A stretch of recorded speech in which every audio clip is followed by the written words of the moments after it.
Artie Piper, the Sailor Man, Sailor the Piper Man, coming to you.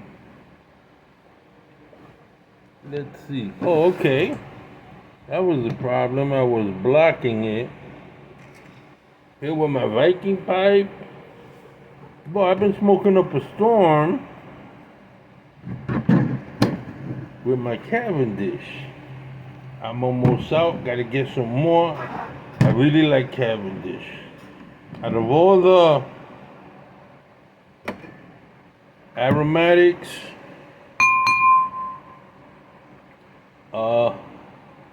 Cavendish, it's very mild. It's got a sweet tone to it. Burns well.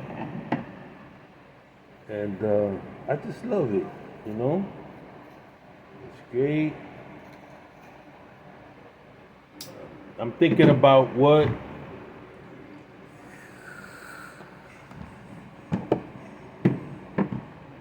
order I should place. What I did here, I mixed black Cavendish itself. It's okay, but after a while, you want to add a little complexity to it. So Cavendish and Burley go really well. But I like my Cavendish dry. I don't like it too moist. So what I did was I let the Burley sit with some black Cavendish. And as a matter of fact, that was the first blend I ever did. Was I took half and half, and I took black Cavendish. Limited Lane had them, and I mixed them, and I called it Marabella, and it sold real well.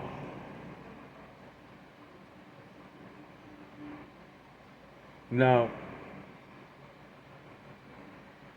you can throw fire cured Burley. I don't know if you ever had Cavendish and Perique. That's an interesting blend. The thing is to get black Cavendish, your standard black Cavendish. I recommend Lane. You could take Burley, you could buy Burley. I recommend Prince Edward or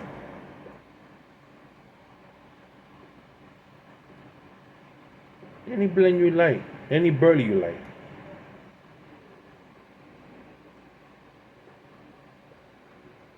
You can add some Latakia. You can mix them up and see how it turns out. See, that's the fun part about blending. Because each tobacco company sometimes have different process. You might have a Burley with a little bit of honey in it. You get a Burley, you add a little of vanilla. So it kind of changes it. And then Burley with straight up Cavendish, which is sweet. You can try. I mean, it takes time and it's going to cost you some money. I just happen to have been working for a company that really enjoyed allowing its blenders to develop blend. Predominantly, our clientele was more aromatic than Burley. The old timers tended to be more Burley. Old timers, I mean OGs, I'm talking about people that were smoking from the 1940s, 50s, and 60s, preferred the Burley. The top Burley blend so well. You gotta remember, the king of tobacco was the Turkish. Quality. How it grew. You had the Macedonians. So the people used to, camels and Then they switched up to Burley. People's habits change and they prefer Burley. It was American made. And after World War One, it was just too hard to get Turkish because of the fall of the Ottoman. Turkish didn't want to sell to America. I wonder why. We kicked their butt, right? But that's the fun.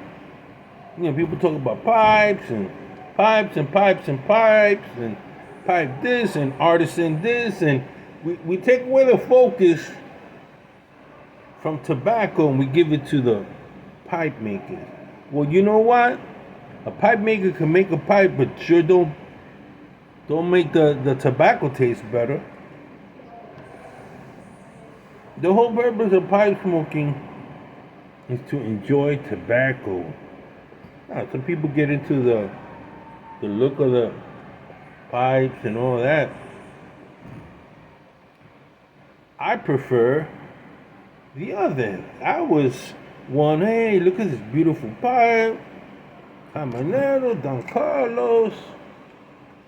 You know, when the artisans were at the heyday, European artisans, and then I realized, wait a minute, what I'm talking about? The difference between a factory made and an artisan made.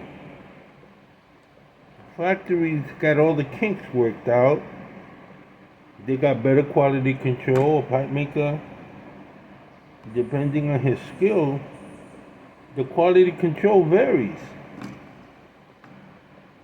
So I said, well, if I can get this pipe, Peterson pipe, over 5, and the briar is excellent, it's just as good as somebody making a pipe. My concern is good pipe, great tobacco. Not excellent pipe, inferior tobacco. That doesn't work for me. Good pipe, great tobacco. Not great pipe, $500 pipe like a Dunhill, and it doesn't smoke well. What good is it? I'd rather have a second that smokes well, that I can take my tobacco and put it in there and smoke well. If you see a pipe that I smoke it and I film it 4 or 5 times, it's a good smoker. I'm not gonna waste my time breaking the pipe in if I know it's just not gonna, the pipe is not gonna make it. I'll keep it. I have it there. I might smoke it once in a while. But if I have fine tobacco, I'm not gonna put it on that pipe. Fine tobacco goes with fine pipes. Good tobacco goes with superior. I mean, a good pipe goes with superior tobacco.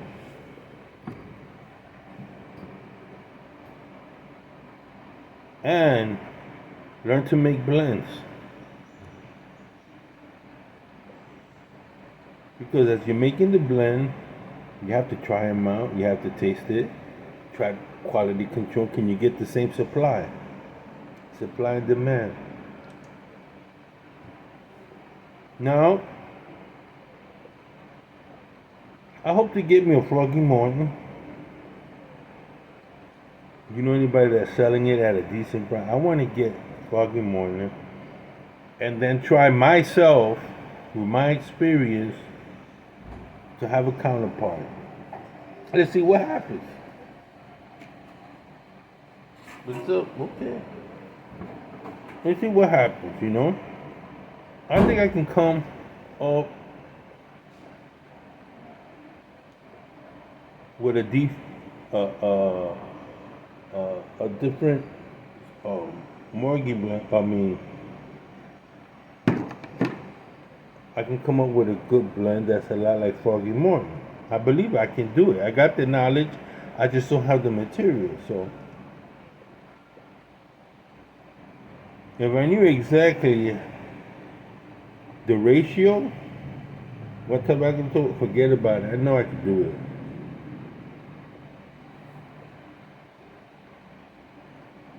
That being said, you know, try it, try it. Go out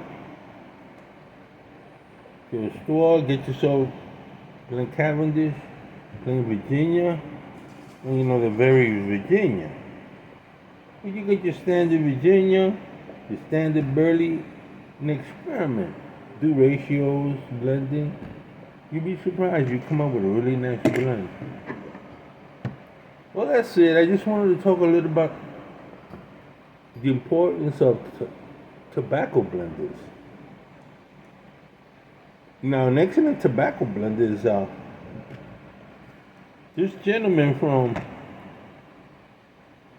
Cornell Dell. Excellent. He's put out some really nice ones, and but his 80% of his blends are really good, and then he's put out some blends that he shouldn't have put out. And I guess the company wants to continue to generate blends to sell for marketing, but there's only so much you can do with a straight up Virginia, Burley, you know, and Cavendish. Unless you start like he does, he becomes like a chemist, which is cool. We got nothing against that. Living on the island, I have to be very cautious where I get my tobacco from because I gotta continually get that tobacco, or else I end up being disappointed. Like I don't go after house blends because I'm over here. Get a house blend and then they can't continually make it. They don't have control of the supply. Tobacco's change, Virginia's change, crops change, and so it's very hard to come up with fantastically. That's why I say sometimes I might give a blend too much credit. It's because I found out that his Latakia is going to come from a specific St. James, his Perique, and he's going to continue to be able to get it from a location. That's quality control. Not too many companies can go like, well, all our Perique comes from this lot in St. James, this grower here, and it's always going to come with that grower as long as he's in existence. So quality control. Prince Edward move its operations to Dominican Republic because Dominican Republic year-round produces not only good tobacco, it's a mild tobacco. The cost is lower. He's not in the U.S. He doesn't get taxed, so he can produce decent Burley, and that's what I like. I like decent Burley. Question: what was the best Burley you ever tried? For me, it varies. I said the best Burley I tried.